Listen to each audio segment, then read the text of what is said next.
एक चुम्मा तो मुझको उधार दे दे, एक चुम्मा तो मुझको उधार दे दे। और बदले में यूं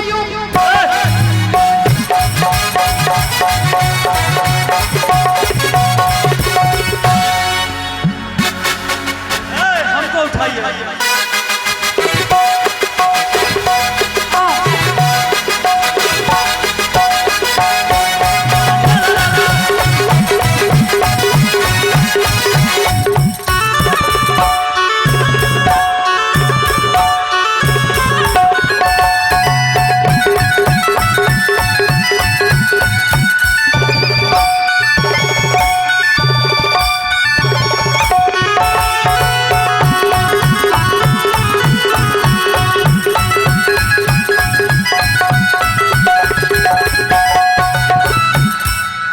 अदिति जी क्या एक बार हमको उठाइए ना प्लीज, एक बार।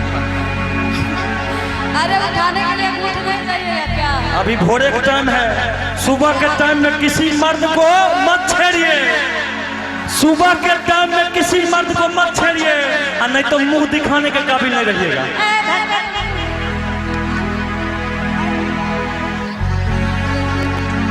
बहुत बहुत धन्यवाद। यहाँ पर गोल छहल जा रहा है, थूक लगा के पैसा देता रहो जवान। आइए कि वैशाली जिला गोर बात कौन बात के कहलबा। सुनिए, जब तक तोड़ेंगे नहीं तब तक छोड़ेंगे नहीं।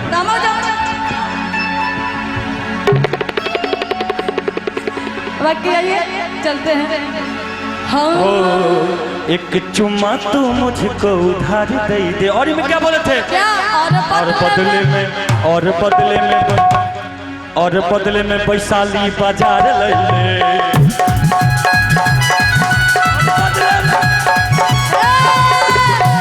आप बोले एक चुम्मा तू मुझको उधार दे दे, अब वैशाली जिला बाजार ले ले।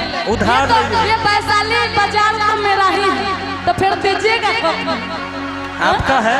हाँ, ये जिला का बाजार हम ही लोग का है, तो फिर तो हम इसलिए तो देना चाहते हैं क्योंकि आप ही लोग का है, तो दे देंगे। वो तो ऑलरेडी है कि तोरा ससुरा में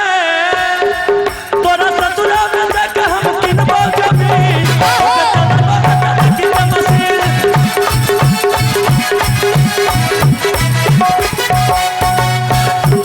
सुनी जाता नहीं जाए जानू by by by,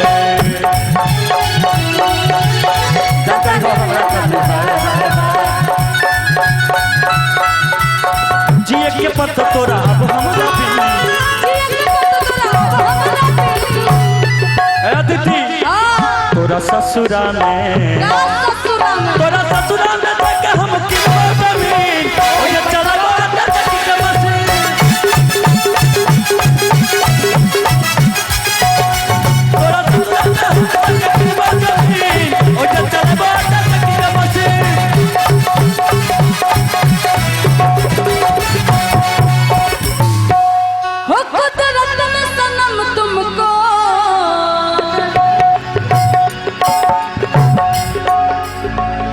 Aditi I love you two.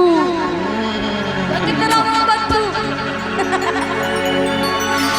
कुदरत ने सनम तुमको क्या शौक दी है, जुल्फों में दिए जादू आंखों में हया दी है।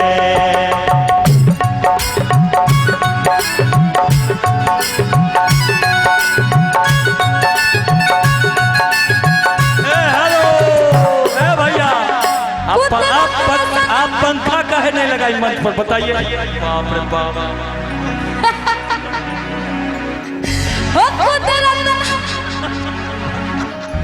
इतना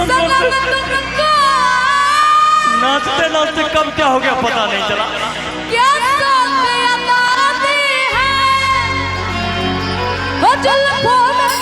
जादू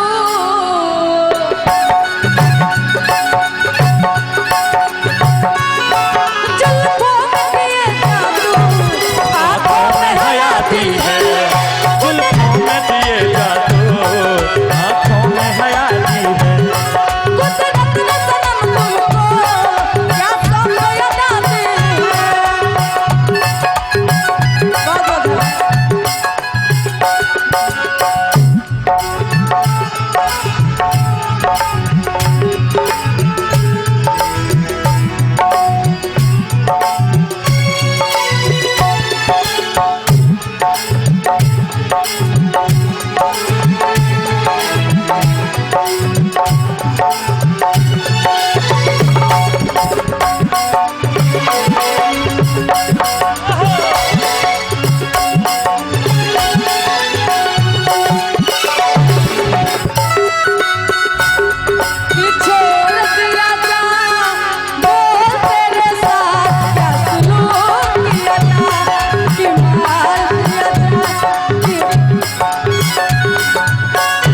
संभाल